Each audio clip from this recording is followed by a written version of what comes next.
Alunos, iniciaremos hoje os nossos estudos a partir da compreensão do sistema orçamentário brasileiro, mais precisamente da estrutura do planejamento estabelecido na Constituição Federal de 88. Precisamos compreender o orçamento público como instrumento de planejamento e não somente sobre o aspecto financeiro, porque o orçamento visa estabelecer de forma discriminada todas as fontes e aplicações de recursos. No Brasil, os instrumentos de planejamento são o Plano Plurianual, a Lei de Diretrizes Orçamentárias e a Lei Orçamentária Anual.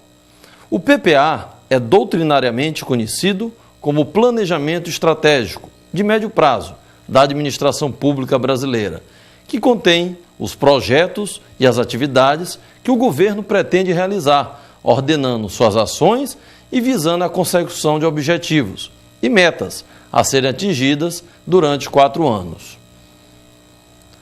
O PPA introduziu aperfeiçoamentos que objetivam, dentre outros fins, primeiro, assegurar a compatibilidade com a orientação estratégica e com os recursos disponíveis, proporcionar alocação de recursos nos orçamentos compatibilizados com os planos, melhorar o desempenho gerencial da administração pública, permitir a avaliação do desempenho físico e atingimento dos objetivos, além de oferecer elementos para que os controles interno e externo possam relacionar a execução física e financeira com os resultados da atuação do governo, além de explicitar a distribuição regional das metas e gastos e, por último, dar perfeita transparência à aplicação dos recursos e aos resultados obtidos.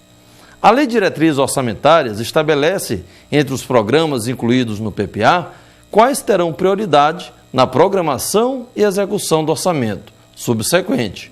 A LDO é fundamental no processo orçamentário, por se constituir no elo entre o PPA e a LOA, a Lei Orçamentária Anual. A Lei de Diretrizes Orçamentárias, que é anual como a LOA, de acordo com o parágrafo 2º do artigo 165 da Constituição Federal, deverá compreender as metas e prioridades da administração pública, incluindo as despesas de capital para o exercício financeiro subsequente, orientar a elaboração da Lei Orçamentária Anual, dispor sobre as alterações na legislação tributária, além de estabelecer a política de aplicação das agências financeiras oficiais de fomento. A Constituição da República Federativa de 1988 trata dos orçamentos públicos anuais em seu artigo 65, parágrafo 5º, inovando com a criação de 3 esferas de orçamento. Vejamos, o orçamento fiscal, o orçamento de investimentos das empresas estatais e o orçamento da Seguridade Social.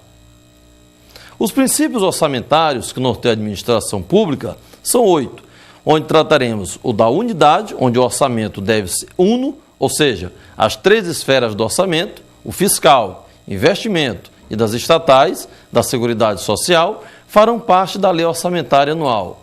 O princípio da universalidade, onde todas as receitas e despesas constarão na lei orçamentária, permite o conhecimento e a prévia autorização para a realização da receita e despesa, impedindo que o Poder Executivo realize qualquer operação financeira sem autorização orçamentária. Princípio da anualidade, o orçamento deve ser elaborado e autorizado com uma periodicidade anual, devendo coincidir com o exercício financeiro com o ano civil.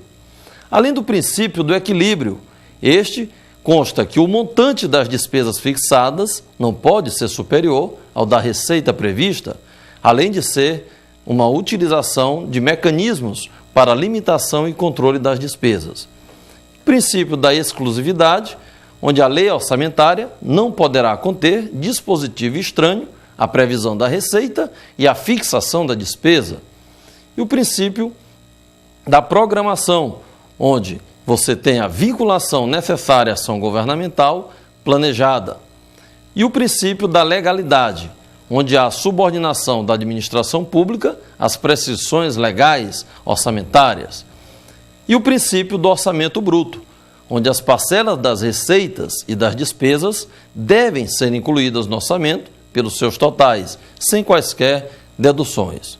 De acordo com o artigo 40 da Lei 4.320, de 64, os créditos adicionais são autorizações de despesas não computadas ou insuficientemente dotadas na lei de orçamento, sendo suplementares os destinados a reforço de dotação orçamentária, especiais os destinados a despesas para as quais não haja dotação orçamentária específica, extraordinários os destinados a despesas urgentes e imprevistas, que ocorrem em caso de guerra, comoção intestina ou calamidade pública.